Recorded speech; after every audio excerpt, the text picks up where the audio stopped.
In January 2013, I flew to California to be by my family's side as my dad entered hospice care. The first signs of something ominous began to appear as the countdown to his final days began. Crows perched in the trees nearby, some circling above my parents' house, swooping down in eerie formations. My mother, sensing the weight of the moment, quickly hopped on her bike to get the monks. Before she left, she lit incense, a ritual to guide lost spirits. My father lay weak in the hospital bed that the hospice had lent us, his body frail and fading. As the hour grew late, the neighbors' dogs howled in unison, their mournful cries echoing in the stillness of the day. 2 monks arrived and began their chanting, their voices solemn, filling the room with a heavy energy. Just 2 hours later, my dad took his last breath.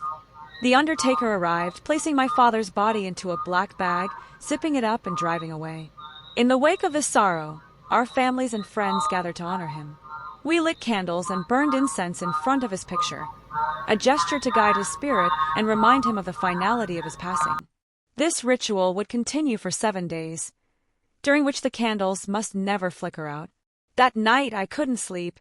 I lay in the living room, staring at my dad's picture, illuminated by the flickering candles, my mind consumed by thoughts of why he had to leave us so young and so abruptly. Fear crept in as I wondered, what if I see my father's ghost?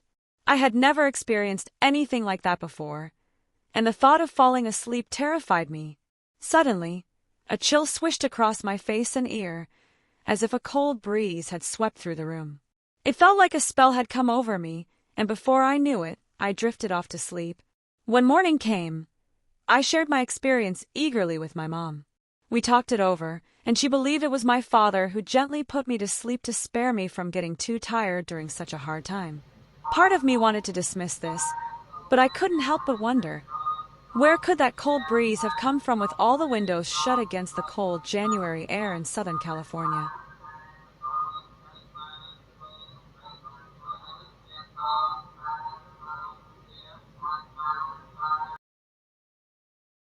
After the painful goodbye and a year of grieving, life moved on. I gave birth to my son in May 2014. During my pregnancy, when I was about 7 weeks along, I woke up one night, surprised by a dark shadow floating at the end of my bed. Instead of fear, I felt a strange curiosity. I reached out my hand and sat up, but the shadow pulled back, disappearing into the darkness of the room. I thought it might just be my imagination, so I didn't mention it to anyone, even my husband, who didn't seem interested when I finally did bring it up. 2 weeks after my son was born, I placed him in his crib next to my bed and decided to take a much-needed nap. As the afternoon sun streamed through the window, I slipped into a vivid dream. In it, my father visited me at home, just like I remembered.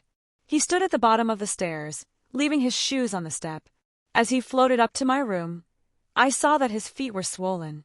I recalled his battles with diabetes and liver disease that had taken him from us. In this dream, he peeked over the crib, his eyes filled with warmth, and asked, "Do you have a boy?"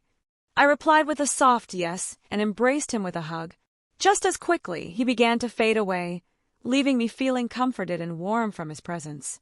When I woke up, the embrace felt so real, leading me to believe that perhaps the dark shadow I had seen before was my father checking in on me during my pregnancy.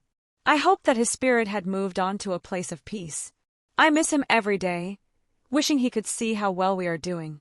From time to time, I light incense and offer tokens in his memory, a gesture of love to keep his spirit alive in my heart. This was my true story of love and loss. What do you think of my experience? Comment below. Thank you for viewing The Other Side. Like and subscribe for more True Story Weekly.